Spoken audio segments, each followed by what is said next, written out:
see you guys in the dark.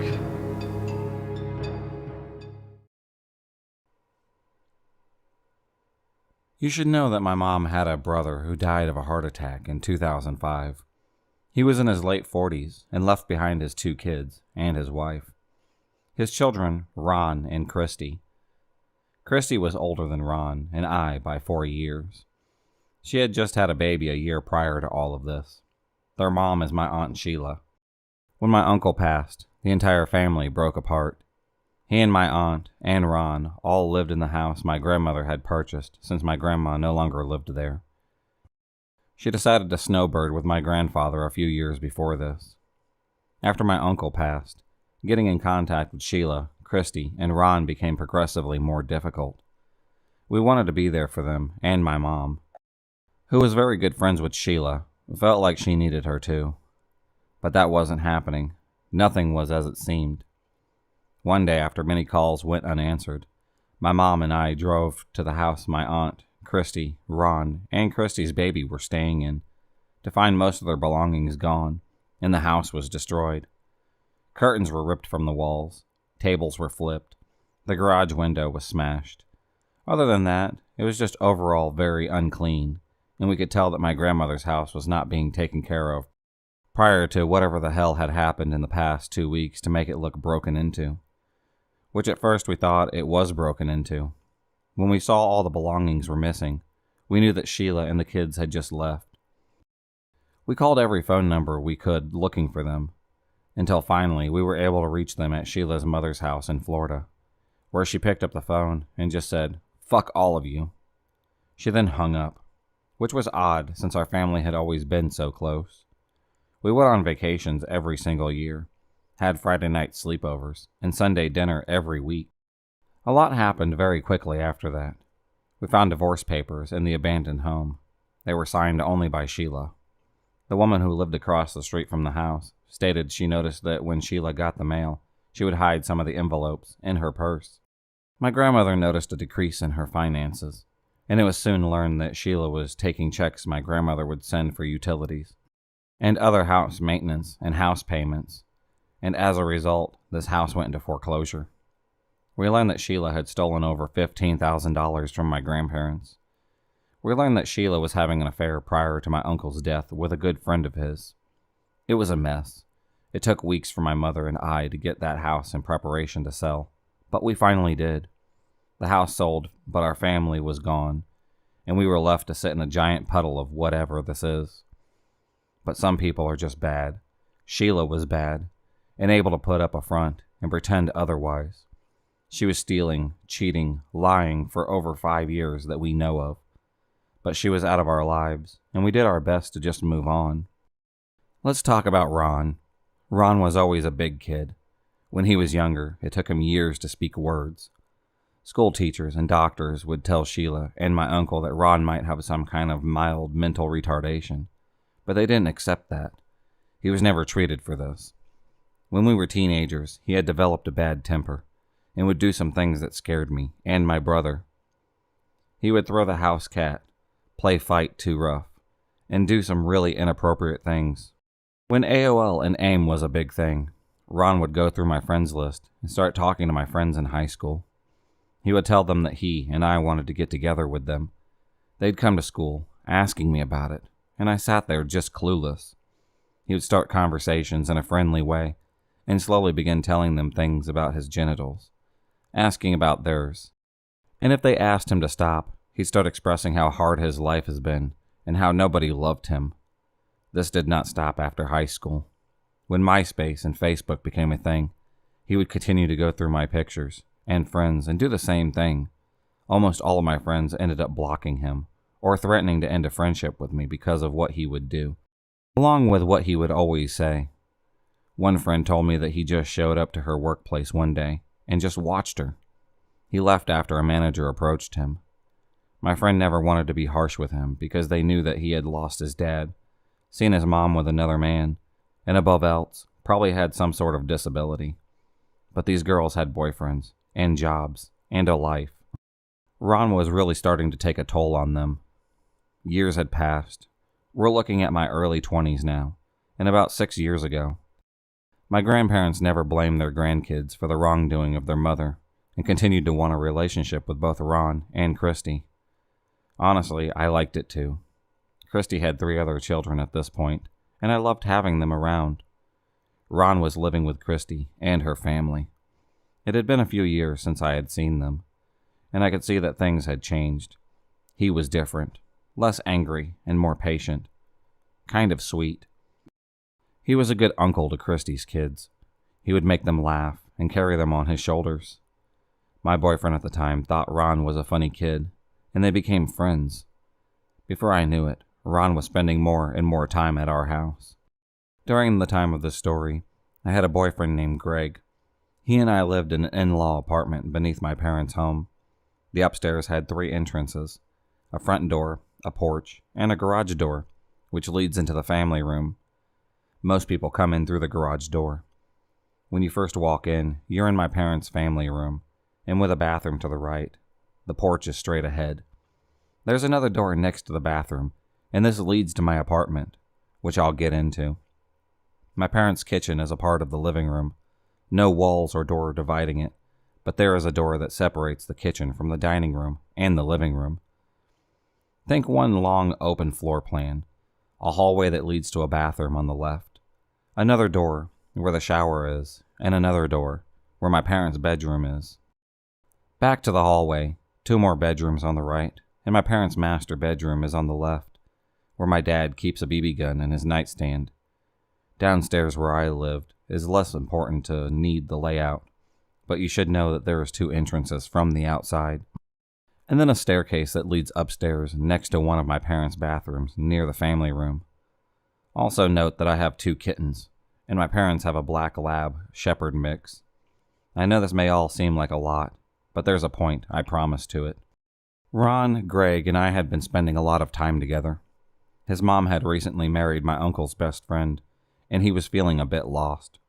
He would come over to hang out in our apartment, and sometimes sleep there. He would do nice things like make deep-fried Oreos, nachos, and roast beef dinners. At the time, Craig was working part-time at GameStop and going to school full-time. He is a Marine, a big guy.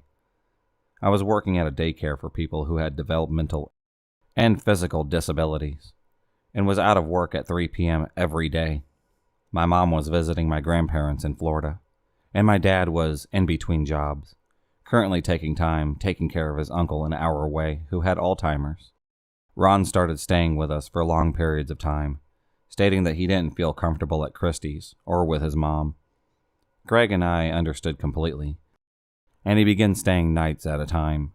My mom said that it was fine that he did, as long as he would help walk their dog and do some homework, since Ron did not have a job. I let Ron use my laptop, as I thought it would help him look for new jobs or whatever he wanted to do to fill his days while he was in the house. I was at work when I got a phone call from Greg.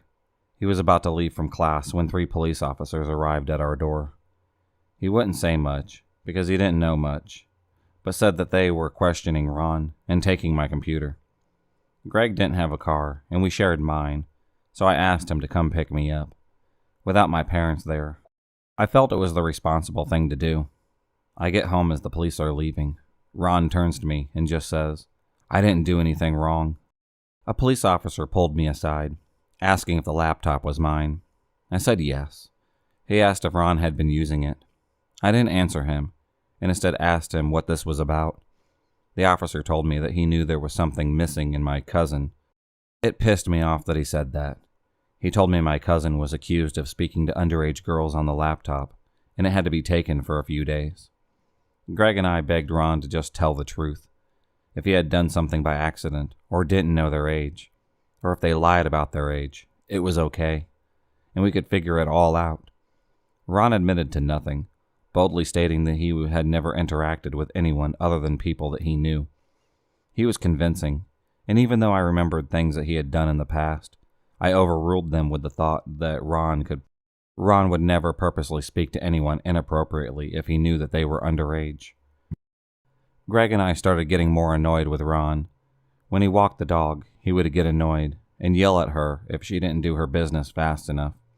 He was eating a good portion of the food we purchased, blasted his music at all hours, and was starting to forget to knock when we were in our bedroom talking or doing other things.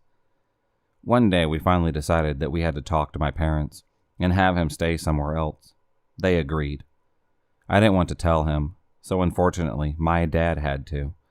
I say unfortunately because my dad is the most non-confrontational, passive, and kind person. I felt wrong about him doing it, but my mom wears the pants here, and she wants it to be him. So a few days after he asked Ron to leave, he did. Ron called me on Friday after I had gotten out of work. He knew Greg worked Friday nights and that my mom was still in Florida, and my dad was still with his uncle during the day. He asked if he could come hang out. I was busy this afternoon, and by busy I mean I was watching Pretty Little Liars and just wanted to relax. I worked a demanding job and was tired. He was frustrated that I said no, saying he could just come by for a little while, but this didn't change my answer. I told him that we could hang out another night. I hung up and laid back down on the couch. I was in my parents' family room. Micah, our dog, was laying on the floor beside me. I heard a sound from downstairs around 4:15 p.m. It had been about a half an hour since Ron had called. It sounded like someone was banging on the walls. My first thought was my cat, so I got up and walked over to the door that leads downstairs. As I opened it, I saw Ron standing at the bottom of the staircase. I asked him what he was doing. He held out a bottle of Dr. Pepper and explained that his mom had dropped him off. I was annoyed. I left the door open, assuming at this point I didn't have a choice but to hang out with him, and I really just wasn't up to company. He went into the porch, lighting a cigarette and telling me how his mom kicked him out for the night because she wanted to have sex with her new husband. He was so angry about it, saying that he couldn't believe that anyone loved him at all. This enraged me, and after years of dislike that I had towards this woman, I took out my phone and called her while Ron was on the porch smoking, and I was in the family room. I explained to her that Ron was no longer supposed to be at my house unless my parents were home, and that they weren't, so she should have just come pick him up. I know this was harsh of me, and I probably sound like a bitch, but honestly, I was so exhausted and really wanted to be by myself. She called me a little cunt.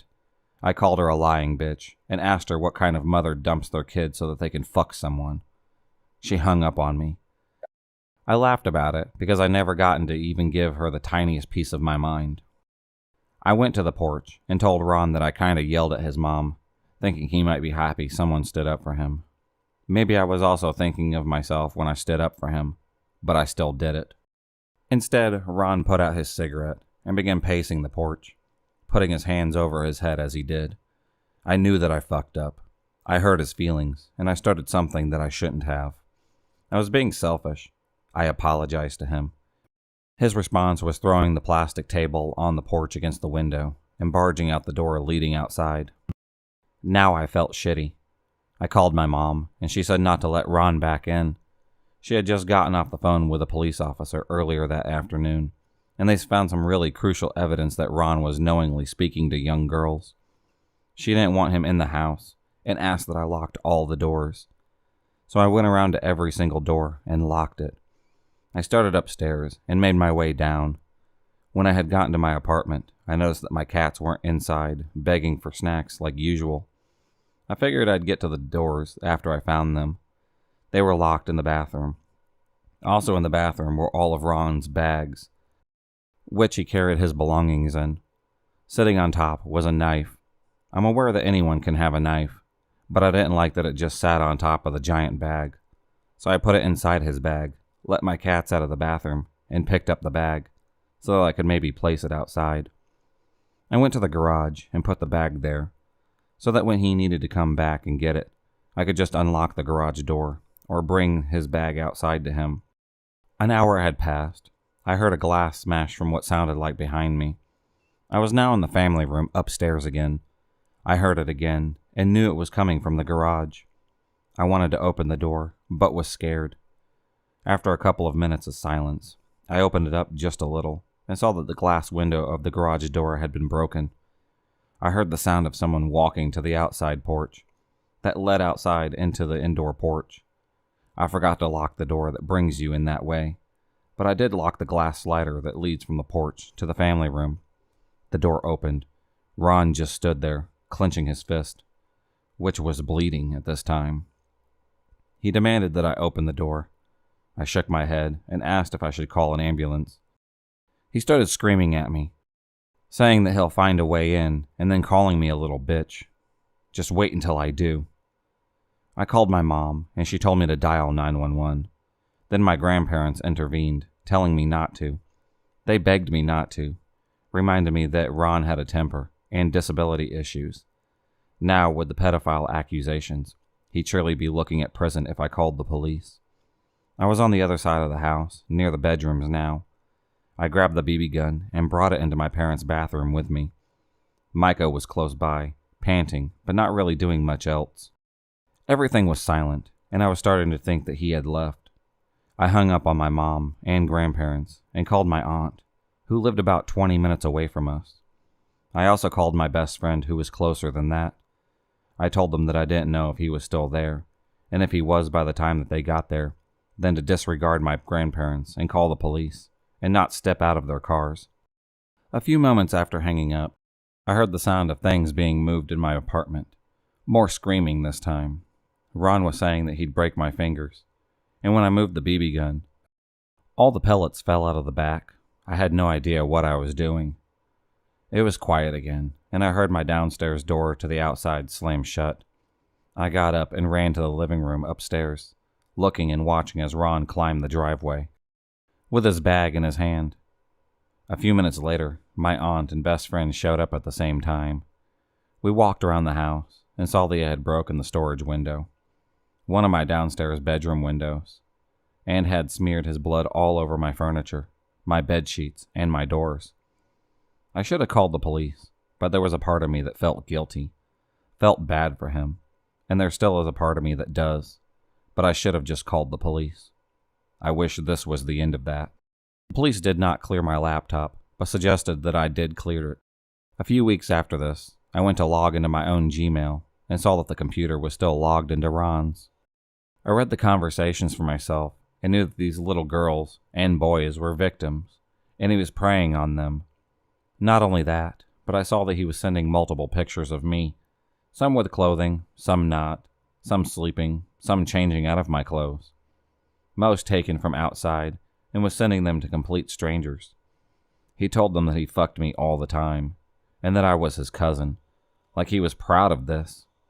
He even showed pictures of Christy's kids to these people, saying he wanted to touch them too. The responses from some of these people were in agreement with him regarding the fact that he had sex with his cousin, and enjoyed looking and being around children. I'm currently in my 30s, and I suppose your average male living in the Midwestern United States. Regular job, regular life. I simply hope for the best, try to remain positive, and try to live and let live. I do have one thing that, when it is brought up, turns me into a frightened 4-year-old, shaking, stressed, and worried. The year was 1983. I was 4 years old. Very happy and very trusting until the fateful day that I was made aware of this strange man. It was Thanksgiving, and we made the trip to visit my mother's side of the family. We were at her grandparents' house. At the time, I was an only child, and as a matter of fact, the only child there. I remember being bored after everyone had eaten, and asked my dad to take me to a large, well-known park in the area. It stood out due to the fact that it had giant animals that were part of the park. A penguin with a slide in its stomach, an elephant that you could climb up with the help of a ladder, a kangaroo that you could somehow bounce in.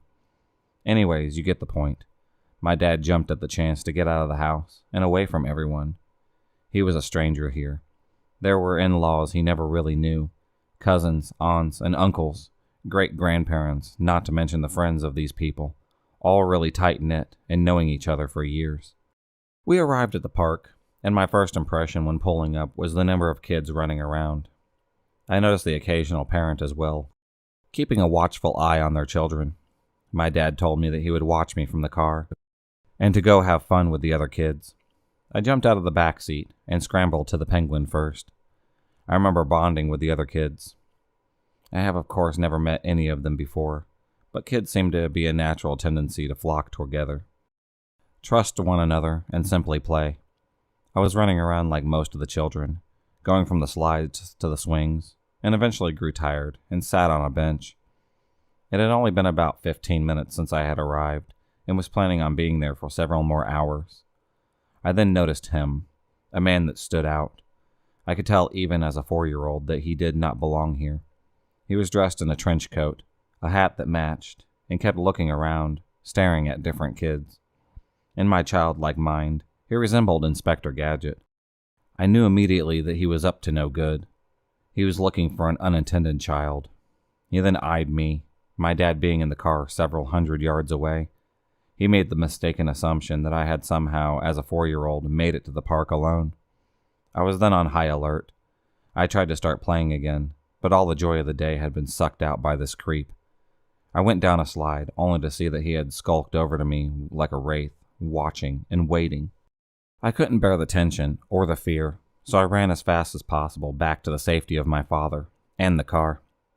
I jumped into the back seat, head down as to keep me hidden from his view. I told my dad I was ready to go back to my great-grandmother's house and was relieved as we started pulling away. My curiosity took over, and I peeked my head above the back seat of the car and looked out of the back window. He was there, looking directly at me and making a come here motion with his finger, all the while smiling. I ducked even lower and remained that way until we arrived back at my grandparents' home. I have no reason why I failed to tell anyone what had happened. Maybe a fear that it would somehow bring me closer to him, or that I wouldn't be believed. I forgot about this strange man, or at least didn't think that I would be seeing him again. Flash forward to 1986. My parents and I moved into a low-rent apartment. I'm fine at first. Everything's normal. I then noticed one day that our neighbors had moved out, and then a new neighbor had moved in. One guess as to who it was. Everything came back to me in a flash. I freaked out, but for some reason kept it all to me, not saying a word to anyone. I tried to avoid him, and hoped that he wouldn't remember me from that brief moment a few years before. I was sadly mistaken. As soon as he saw me, I saw a look of recognition on his narrow face. I didn't play alone after that. As a matter of fact, I didn't go outside really unless my parents were there with me. Several months had passed, and of course I was still on the defense, just waiting for the worst to happen. One day, though, I noticed something odd. He had a boy with him, roughly my age, and clearly scared. The child was rarely seen, and when seen, the man had a firm grasp on him at all times. My mother not apparently picking up on the fact that this man was a sick freak. In my mind, the boogeyman, told me that I should go next door to his apartment and ask to play with what she thought was his son. Nope, never even thought of doing such an absurd thing, and refused without telling her why. I remember seeing the boy a few more times over the course of what had to have been weeks, and I always remember the look on his face, the fact that he wanted to tell me something, that he was afraid. It haunts me to this day, even though I was just a child. I'm still filled with guilt for not saying anything. It was because I was afraid for my life, afraid of whatever the hell that strange monster of a man wanted to do with me and boys like me. I last saw the boy in the man's car. It was an old, cream-colored 60s model. The boy was crying and looked out of his mind. I stored this memory away and hid it. The darkness of the moment too big for my childlike mind to understand. Eventually the beast moved away, and soon after, we did as well. I was growing up. Years had passed. I was a big boy, or so I thought. 3rd grade maybe, and my parents had just taken pictures of me playing, being a kid. Just regular family stuff. The man was lost in my memories, fading slowly, but of course never fully forgotten. The photos were developed by a local grocer. They were picked up and looked over and left on the dash of my parents' car. When we went to a park in my city, it was summer. My parents and I got out of the car and did our tour of the park. The car windows were left down. No reason to suspect anything foul happening. I remember we were at the top of the park, on a large rocky hill, and looking down. Wouldn't you know who was there? The man, dressed in a long coat again, but much shabbier, trash-eating, looking quite disheveled and dirty. I remember being afraid, but happy in a strange way as seeing him so down and out, homeless and hungry. The guy then saunters over to my parents' car, looks in, reaches for something, and makes off. It was the photos of me. My parents yelled and were upset, but as mentioned earlier, we were way above him, and the hill we were on turned into a sheer cliff. The drop was at least 30 feet. You would have to walk completely back around to catch him. My father tried, but by the time that he got to the car, the fiend was gone. My dad came back to us. We drove home. My parents chalked it up to random chance. They had no memory of this man. They only saw a mental case, homeless and lost. I processed the whole thing and freaked knowing that he was still so close. Years had gone by, and of course, naturally me thinking he was long gone, or dead, or at least not able to magically appear where I was and steal my photos. It's now 1989, and we live in a different house, same city. I'm much bigger, and of course, we're aware of the world, the positives and the negatives. It was summer. My parents had spent a late night with their longtime friends. It was about 1 a.m. before we began making our way back home. I was wide awake, staring out the window, eating up the world's visuals with my eyes, and all of a sudden, out of nowhere, was the stranger, once again dressed in the same get-up as before. I almost shrieked in the back seat, but instead remained quiet and hid, praying that he didn't see me. I did notice, though, that he was walking rather quickly, as if he was on a mission to bring fear into the hearts of children everywhere. My parents take notice and comment of how odd it is that he's dressed in a winter coat and hat in the summertime, but don't seem to realize that this is the same man we'd seen seemingly out of nowhere countless times before. I believe that he didn't see me, and I sat up again as we made our way up the street. We then saw her, a 13 or 14-year-old girl, crying and running like her life depending on it. She kept looking back, looking for someone or something. I knew what she was looking for, and I was afraid for her. I remember my parents asking if she needed help, a ride, something. She flatly refused any help and kept on running. I don't know what she thought we were up to, but I'm guessing whatever the man had said to her put true fear into her heart, and she wasn't going to trust anyone or anything at that moment. I never had another incident with this dark version of Inspector Gadget, and at times wonder what became of him. I sometimes feel the need to research the newspapers, internet, old phone books, anything to discover who he was and what he may have done to the boy I saw, and maybe others. I usually begin looking, but never find anything substantial. That may be by unconscious choice, though, as opposed to anything else. If you enjoyed this video, please subscribe, like, and hit the bell for notifications on future videos, and become a stalker of the night. And I'll see you next time.